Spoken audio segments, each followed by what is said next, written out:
11조 헌금은 그동안 교회의 재정을 메우는 효자로 강조되어 왔죠. 그리고 진성 성도를 가늠하는 기준으로 은밀히 작용해 온 것도 사실입니다. 헌금은 밖으로 드러난 믿음의 표상, 드러난 믿음의 표상이라는 목사의 강조에 언제나 뒷머리 뻐근한 성도들이 많죠. 이제는 종지부를 찍어야 합니다. 신구약 성경에 어떻게 기록되어 있으며 어떤 의미로 사용되었으며 꼭 10분의 1이라는 구체적 수치에 얽매여야 하는가, 그 해답을 내릴 때가 되었죠. 11조가 처음으로 기록된 것은 창세기 14장 12절에서 20절입니다.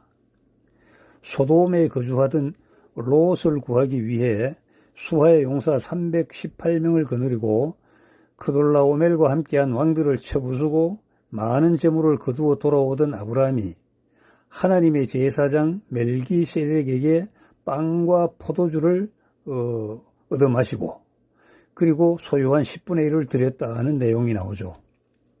두 번째 11조는 야곱의 서원입니다.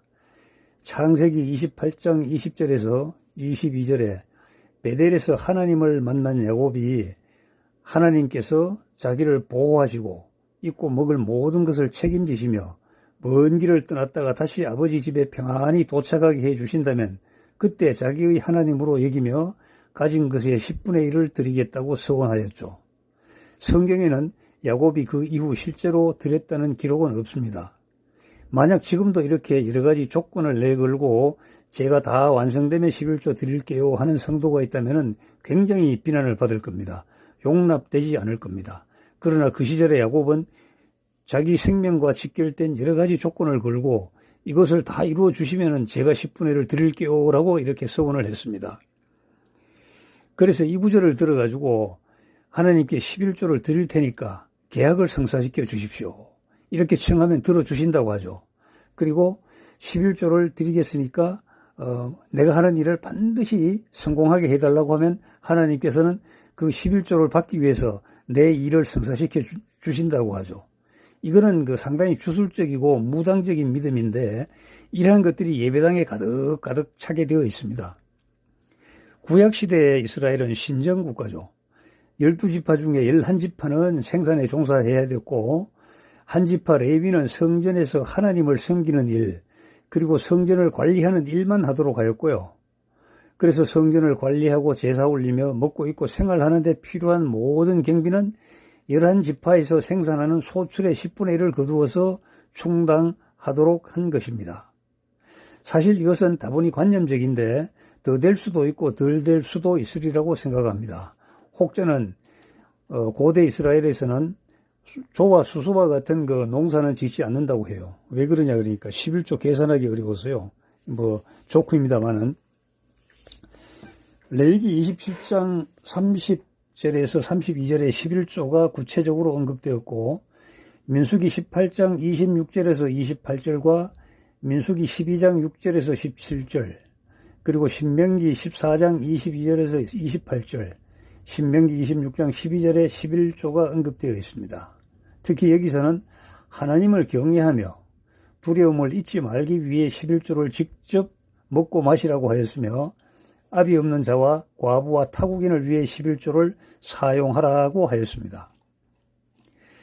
살펴본 바와 같이 11조는 하나님께 드리는 11조, 자기들이 먹고 마시고 즐기는 11조, 또 이방 나그네와 고아와 과부를 위해 3년마다 부담하는 11조를 합한다면 매년 33.3% 정도를 11조로 이렇게 헌물을 드려야 되는 거죠. 사무엘상 8장 15절에서 17절에는 왕이 곡식과 양의 11조를 취한다고 하였으며 역대하 31장에는 그동안 지켜지지 않았던 11조를 다시 선포하였으며 느헤미야 10장과 12장과 13장의 11조가 강조되어 있습니다. 오랜 세월이 지나면서 희미해져버린 11조에 대한 선포를 통하여 허물어진 성전을 재건축하게 되었죠. 느헤미야 선지자가 다시 돌아오니까 하나님을 모셔야 하는 레위인들이 보이지 않았습니다.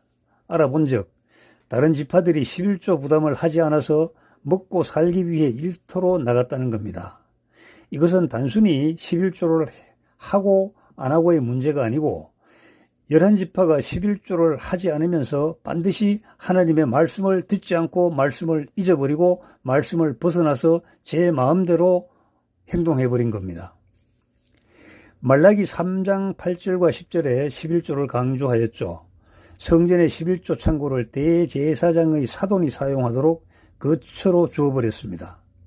성전의 11조 창고를 대제사장의 사돈되는 사람의 주거용으로 만들어버릴 정도로 성전의 존엄은 완전히 무너져버렸죠. 그래서 11조를 빙자하여 재물을 갈취하지 말고 진정한 11조인 예수님을 제대로 알고 그분을 전적으로 의지하면 하늘에 무궁한 복이 쏟아진다는 것을 역설적으로 강조한 것입니다.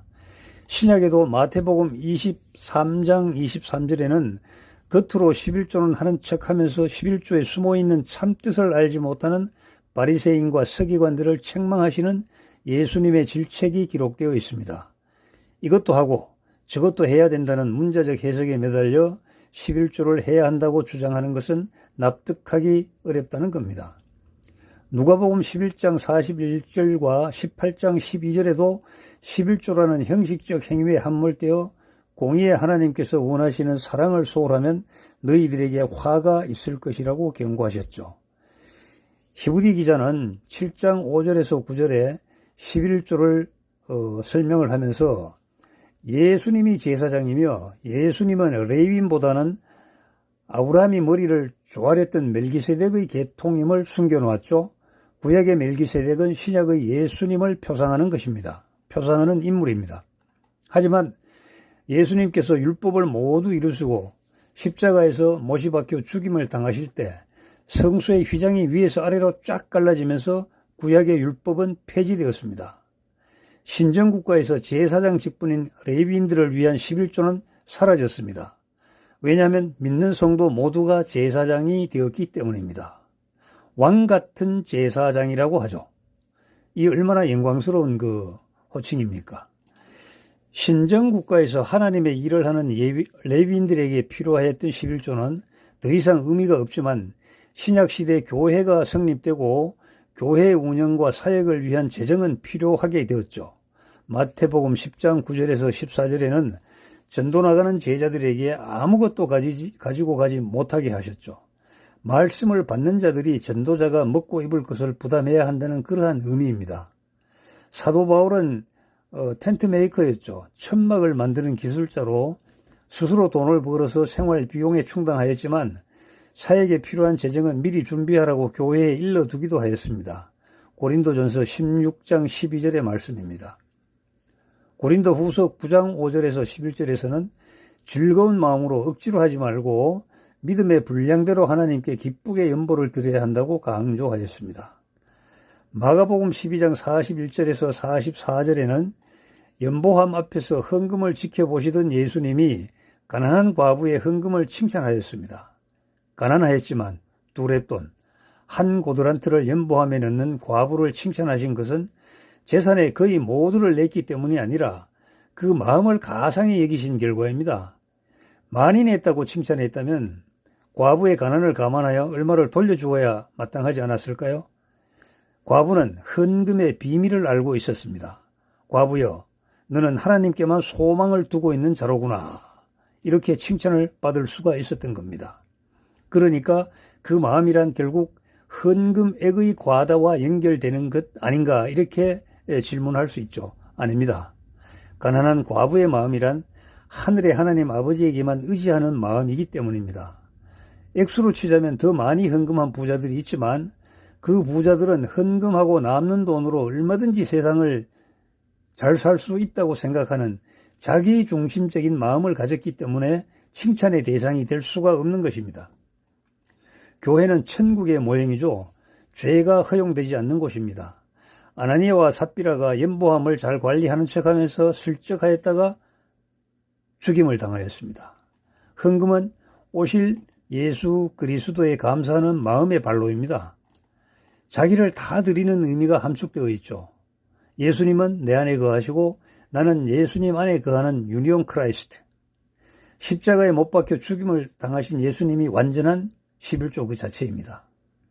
마태복음 5장 17절에 1.1핵도 없어지지 않아야 한다는 강조는 예수님이 돌아가시기 전에 구약의 상태이기 때문에 신약이 도래한 다음부터는 의미가 없게 됩니다. 그러니까 11조라는 말에 구속될 필요가 없는 것이죠. 헌금은 11조든 12조든 액수와 범위의 한정이 없습니다. 나의 전부를 드린다는 것이 그것이 헌금이죠.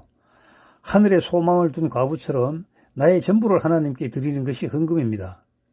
10분의 1은 드리고 남은 10분의 9는 내 마음대로 써도 된다는 그런 것이 아니죠. 드리고 남은 10분의 9도 하나님의 것입니다. 죄인인 우리가 재물을 하나님 입장에서 사용할 수가 없으니 미리 얼마를 교회에 맡겨서 구제와 봉사와 선교와 각종 올바른 쓰임에 사용하도록 하는 것이 헌금입니다. 헌금은 신앙 고백이죠. 자기를 버리는 행위입니다. 자기의 자아를 부셔버리고 버리는 행위입니다. 자기 부인의 행위입니다. 헌금 봉투는 하나면 족합니다. 아니면 2개 정도? 지금 86가지 헌금 봉투를 비치한 교회가 많이 있습니다. 여러분, 이건 제가 5년 전에 정리해 놓은 그러한 11조와 관련된 기록입니다.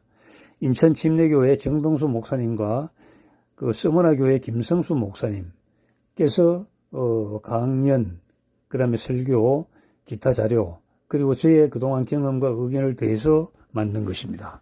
여러분, 감사합니다.